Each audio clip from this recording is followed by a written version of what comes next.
أعوذ بالله من الشيطان الرجيم. بسم الله الرحمن الرحيم. لم يكن الذين كفروا من أهل الكتاب والمشركين منفكين حتى تأتيهم البينة.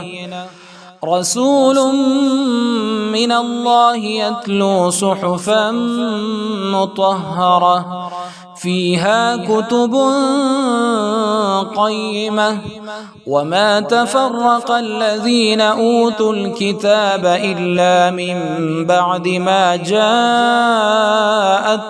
البينة وما أمروا إلا ليعبدوا الله مخلصين له الدين حنفاء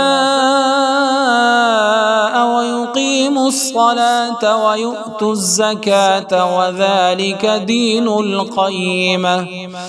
إن الذين كفروا من أهل الكتاب والمشركين في نار جهنم خالدين فيها أولئك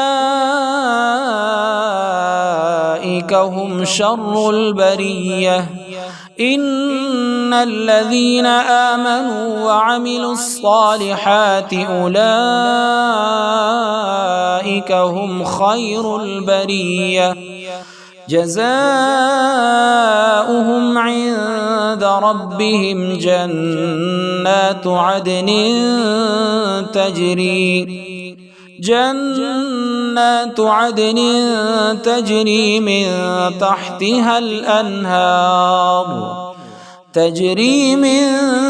تحتها الأنهار خالدين فيها أبدا.